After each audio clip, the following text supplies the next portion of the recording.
Hey guys, what's going on? Happy Easter to our family and fellow believers.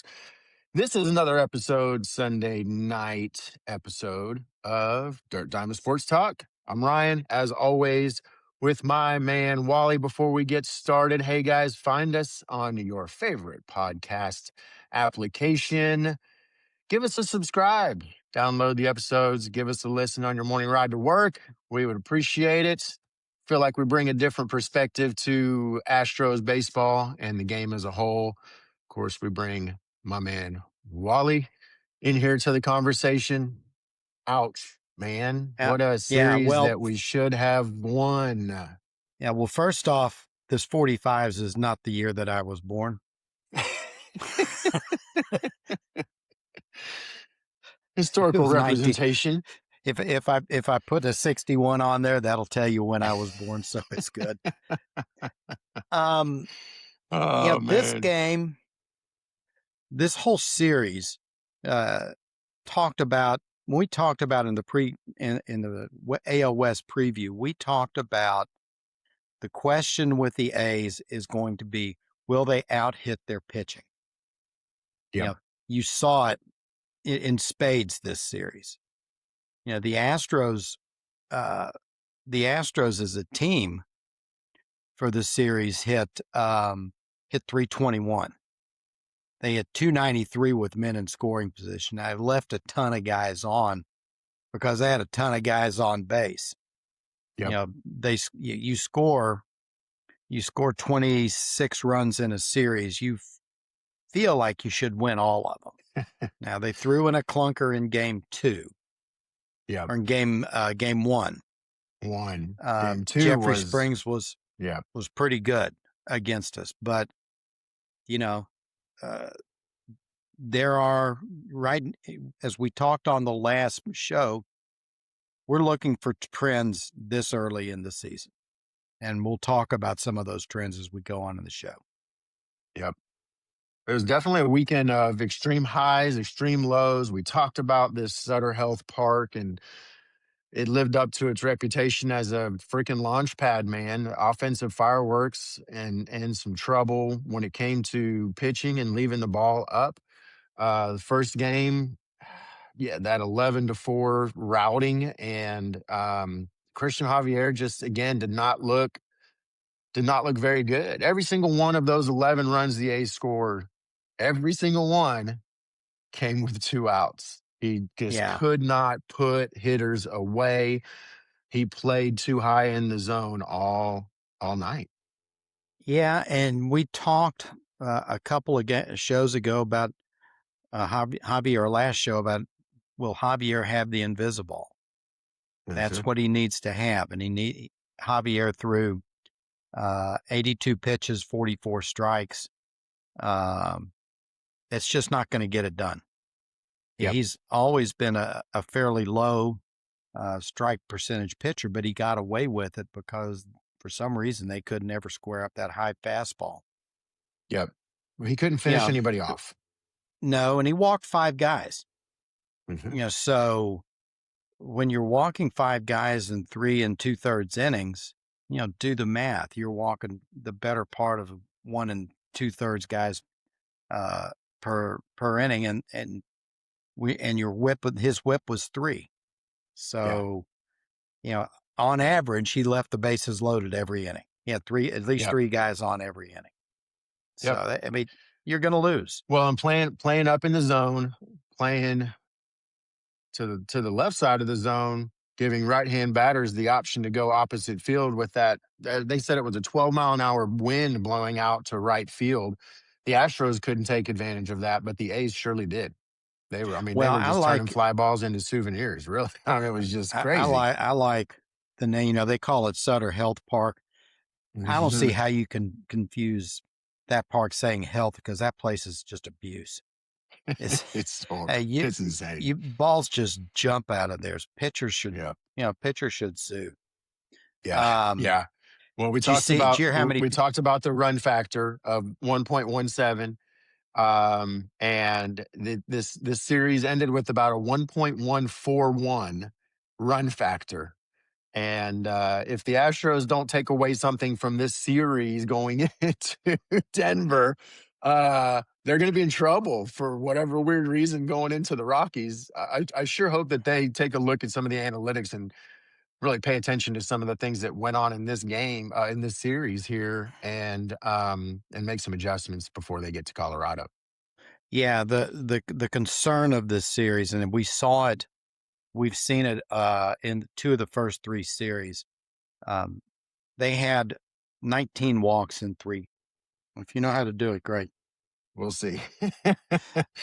All right, guys. We Hey, it just looks got like we're nailed by the back. We're gremlins back of live. live TV, I don't know live what internet. happened there. Yeah. So some of you I guys think may what have it heard that was, beeping.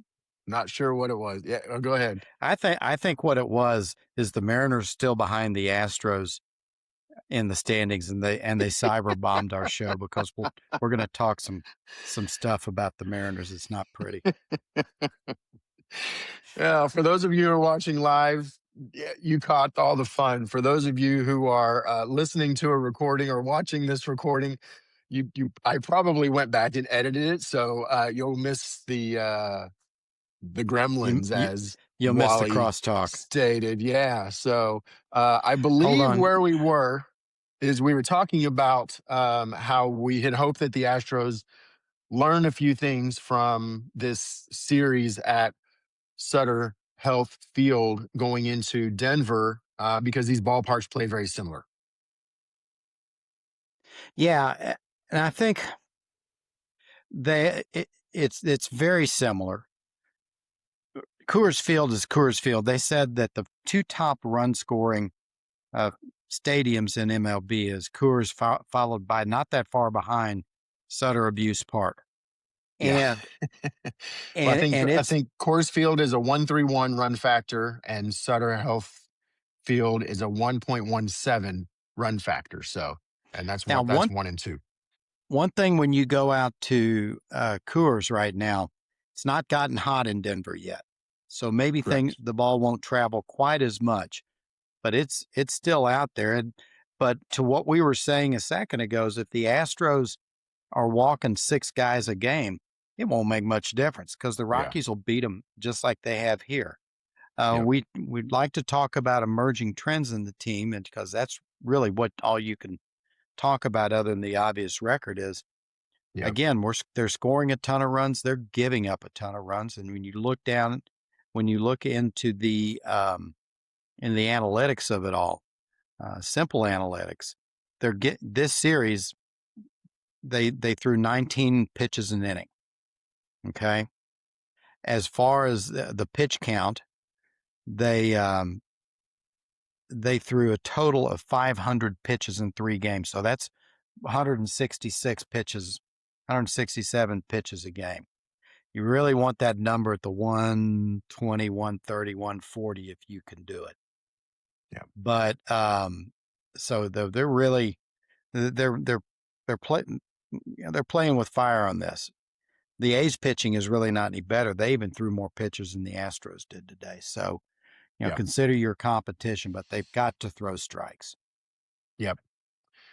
Absolutely. So we talked about game one, Christian Javier's woes, the offensive flub, I guess you could say. Game two, we saw Imai come back out. I'm not going to say he looked like a completely different guy than he did the first day, the first I time that he will. came out, but he looked like a completely different guy when he came Yeah. out. This was a spin rate masterclass. That dude's slider, it had 14 inches of horizontal sweep, and all 9 of his strikeouts were swinging strikeouts. He threw 94 pitches, generating 18 whiffs. I mean, the guy was the guy that we really thought we were getting from Japan. Yeah. And his slider broke two different directions. You heard Dana Brown Yes. talking about it today on the radio Yeah. or on the TV On the broadcast. Yeah. yeah, when you're looking for a slider and you see the spin, you think it's hard enough to hit when it spins. And when you don't know which way it's going to break, it makes it even worse. Yep. We had the All Asia we had the All Asia pitching group in game 2. Save Okert We did. Save Okert tonight. KY Tang was really, really good. Yes. Yep. Yeah, I mean, this was an offensive, I guess get it right game. They came back and they looked like, I mean, I know it was against the A's, but they looked like the best team in baseball. Yeah. I mean, that was crazy. Christian Walker doing his thing, massive home run, a double. Jeremy Pena. I mean, this game had it all. Highlight: Jeremy Pena logged his 600th career MLB hit in the fourth inning when he hit that single. Um, yeah, this was. It really sucks to have seen a loss like they took tonight after such a game. Um, last night, yesterday, I guess. Let's talk about players. And you and I have been two people that have said, hold your jets on kicking Walker off the boat. Yep. Yep. We've said last year, we said early this year that Walker's issue could largely be traced back to the fact he really had no spring training. When you look at Yeah. Walker, the last 4 months of the season, Walker was at his career levels or close to it. When you look Yep. at where he is, for the series right here, dude hit 333. Dude hit 333 with a 1.345 OPS. And I'm going to ask you a question. Is that good?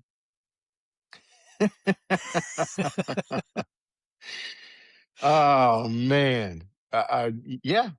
Yeah. I would say that's good. I mean, between Jordan, Christian Walker, and Jose Altuve, you've got three of the top six hitters in MLB right now. Right. Close to it. Three I of the top mean, six. Yep. I mean, when Walker's got a 193 WRC plus. That's insane. Hey, guys, we're 10 games into the season. All right, fine. Don't overreact, Ryan and Wally. But wow, this is not the guy that everybody was grumping about last year. yeah, Or is it?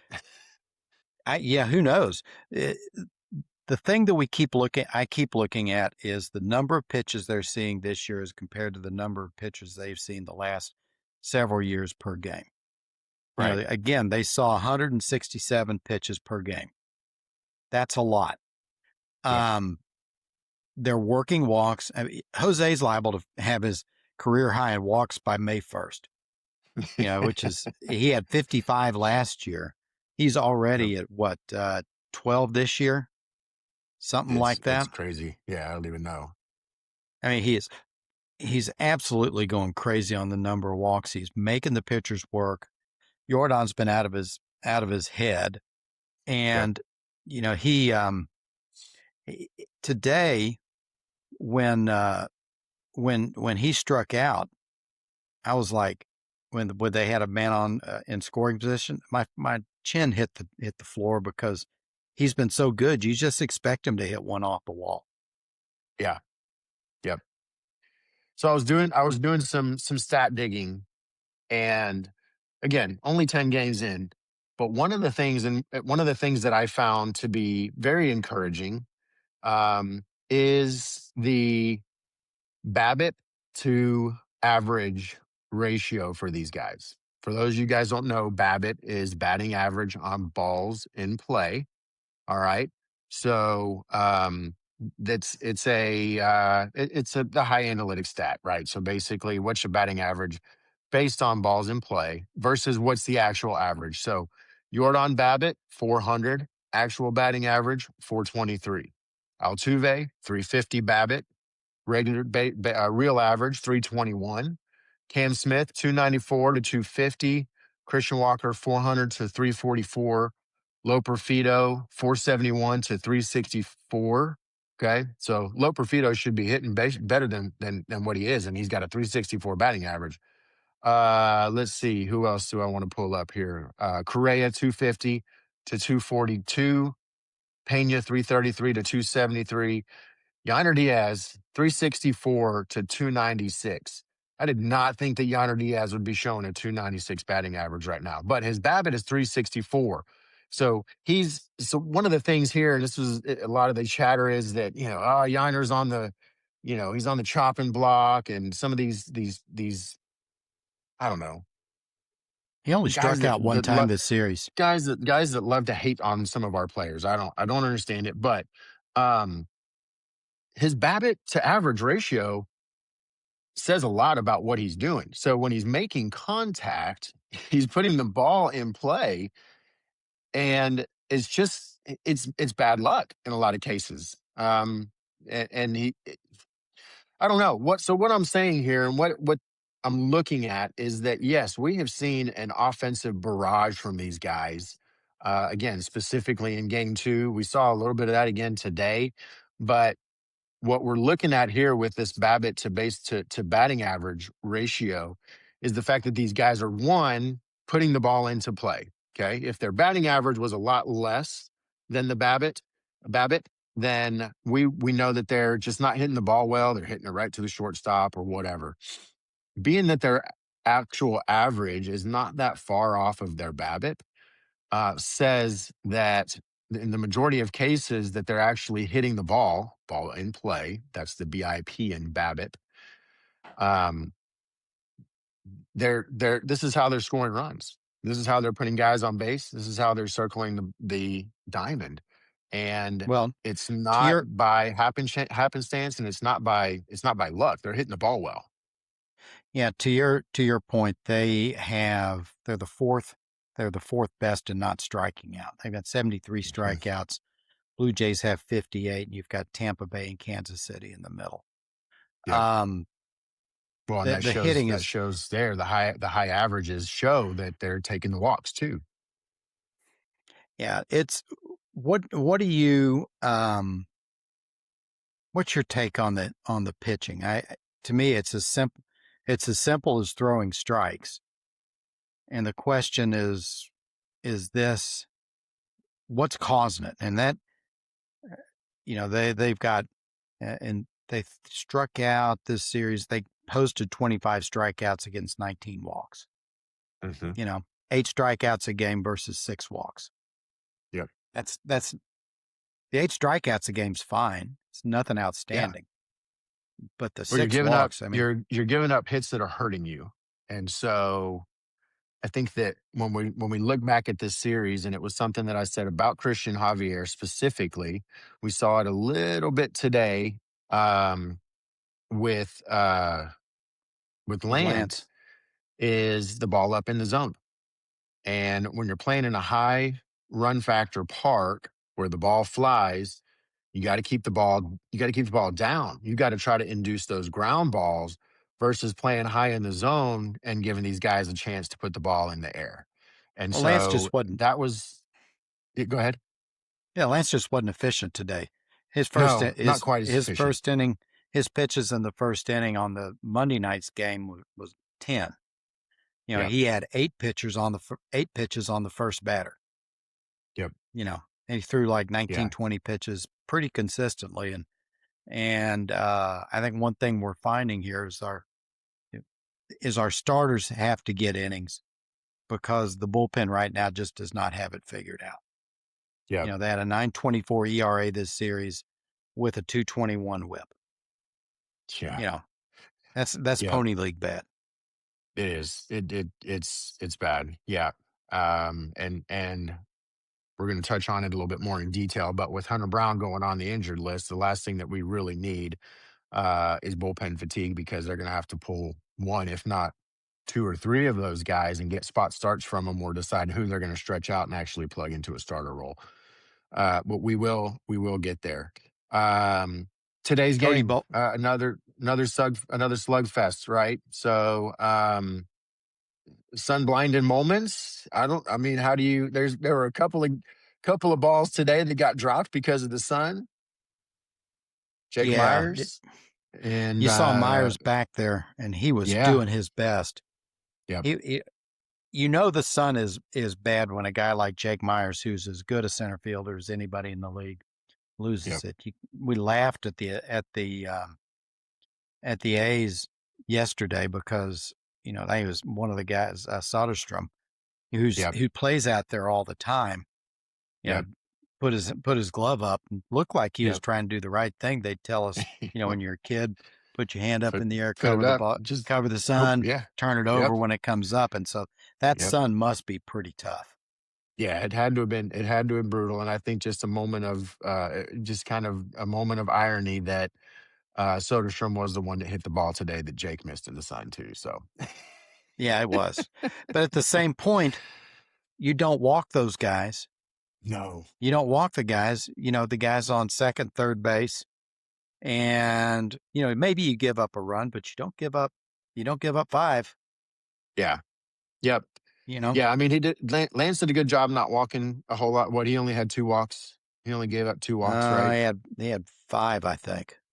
Oh, I missed that then. I don't know why I No, he only had had three two. walks. He had three Three walks. walks. Okay, okay. So halfway in between there, But but still, three still, walks in 4 innings. I mean, give me a yeah, break. That's yeah, his whip was two. yeah, 57% strikes. I mean, yeah, that's the concern we had about Lance. Is that this is the performance you see with Lance? He gets in trouble. He's not efficient. His velo seemed okay. He just couldn't. He just couldn't locate. yep, yep. Well, yeah. All in all, I think there's a lot to take from this series, a lot to learn. And again, yeah, I hope the guys take a chance to look at this because again, they're going to a ballpark that's going to play very similar Hmm. there in Denver in Coors Field. So the merry-go-round starts. We got some unfortunate news today that Hunter Brown, retroactively to April 2nd, has hit the 15-day injured list. And one of the things that you and I were concerned about when we heard that it was his shoulder, was the fact that we know, yeah, typically when it's a elbow injury or elbow strain or pain in the elbow or forearm, typically they can figure that out and they know that pretty good. But a shoulder pain, this is what put Josh Hader on the shelf for a while. Yeah. What the good news that they're hoping is good news is that Brown said this morning he felt like it wasn't so bad. Well, Yeah, let's yeah, get some imaging done and see what happens. And of course they did the right thing by putting him on the IL, getting it yeah, checked out rather than throwing him out there and then him getting lit up and having a rotator cuff or whatever it might happen. Because shoulders are still kind of a black box on a medical standpoint. yeah, for sure. So hopes and prayers out there for Hunter Brown. Get well, Diesel. So again, as this news arose, Christian Roa was called back up from AAA Sugarland. He didn't have to serve his 15 days in the minors because of the injury to Hunter Brown. So what this does is kind of really puts the Astros in a situation where, and they talked about it today during the broadcast. I guess they're going to have to decide how much longer they want to really try to stick with this 5-man rotation or roll up to a 6-man rotation, stretch some guys out. I think you started mentioning it, and I think I also saw that Cody Bolton is going to go ahead and get the start in Yeah. Denver. Yep.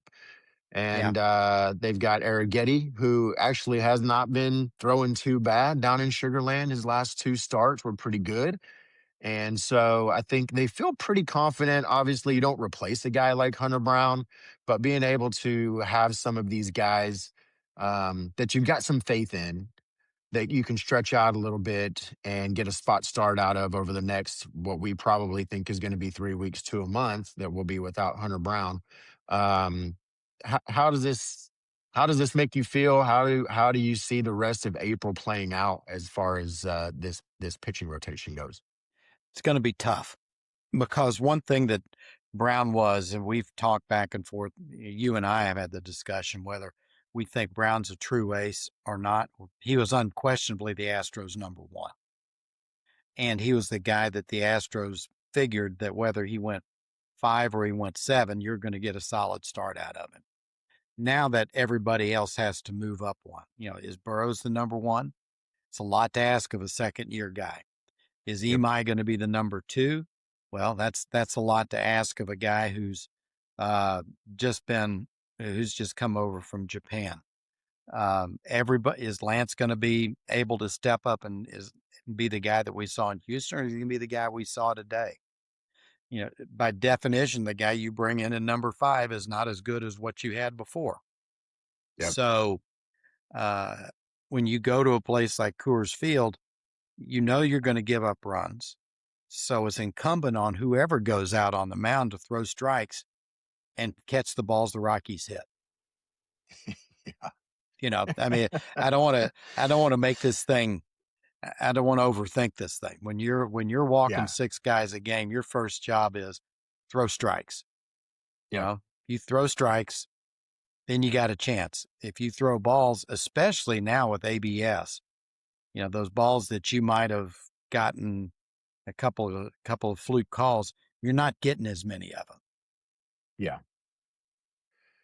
Yeah. I think that, I mean, I've brought it up a couple times already. I think challenging those hitters up in the zone is dangerous, and got to keep the ball down. And just like you said, trying to work those edges, it doesn't play the same as it used to. And so I think you can't rely on the human factor of those corner called strikes quite as much anymore. So you got to it's forcing a lot of pitchers around the league to play more in the zone and be a little bit more strategic and tactical with where they're throwing the ball.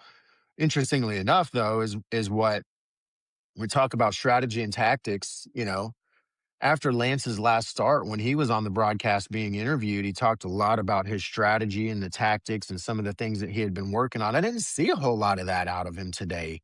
The He things just that he didn't have talked it. about was not in play today. So, Uh-uh.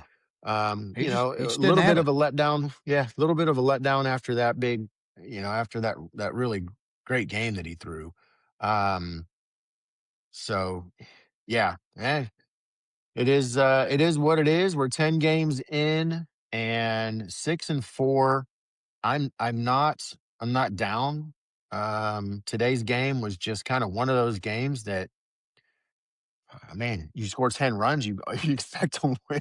You expect to win a Yeah, game, man. your Goodness. first And that, sheesh.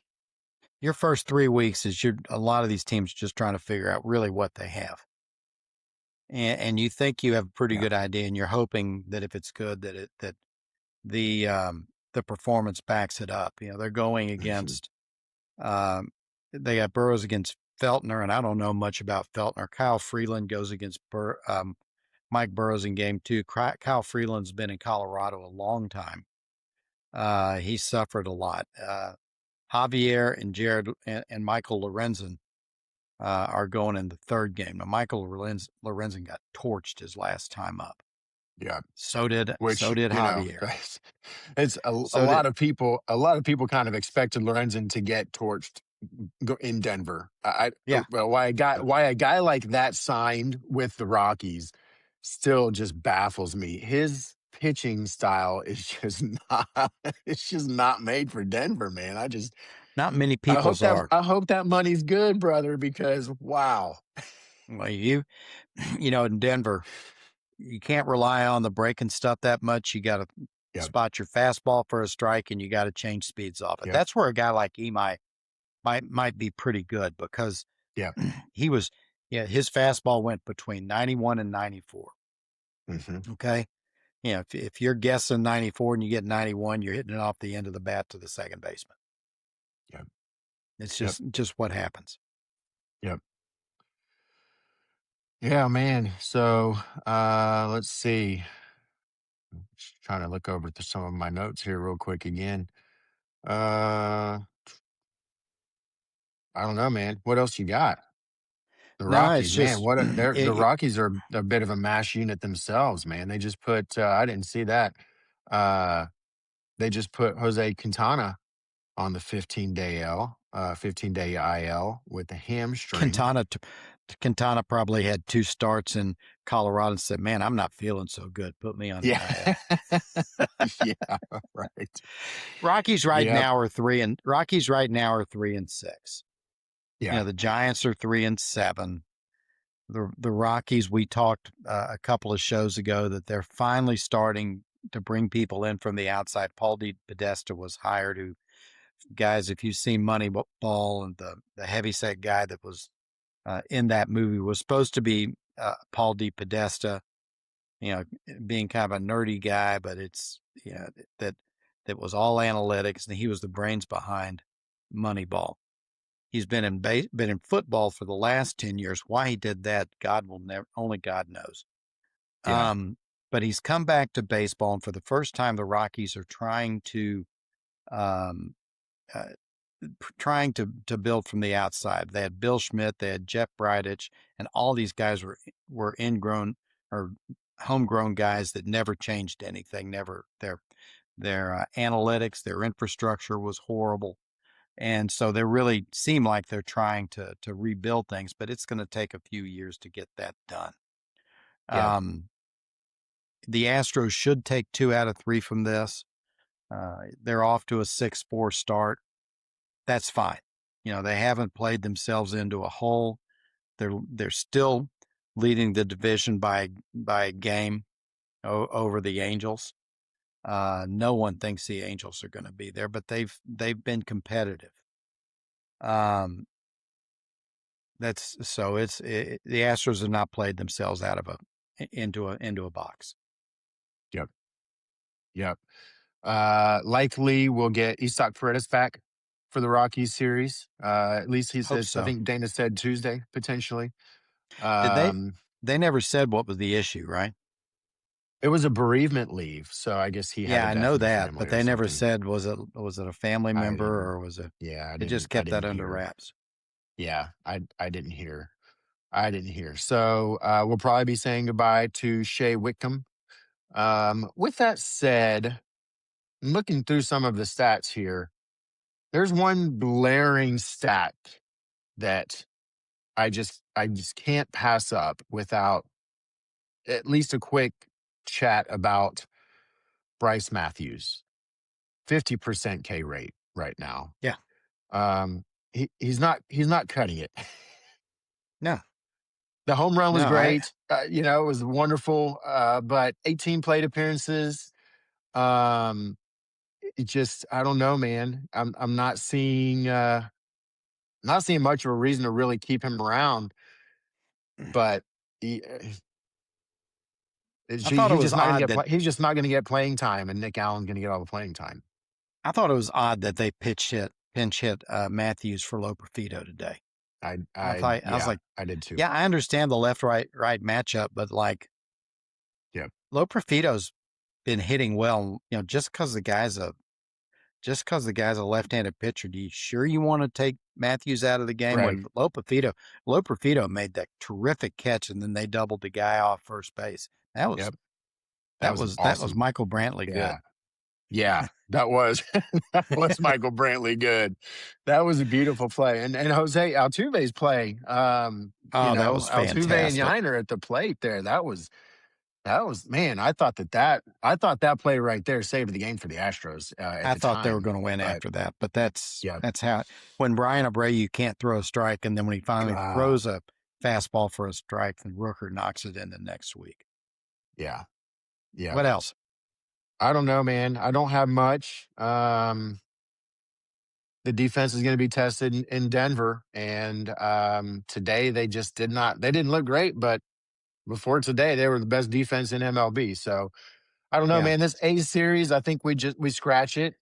We take the good from it, learn from it, and carry it on into Denver because I think that you need Denver to be a confidence boost before you get a day off and head to Seattle. yeah. I think if I'm looking for the keys to the series, is the Astros are better than the Rockies. They're just better. So the way you beat a team like the Rockies is throw strikes, make them hit the ball.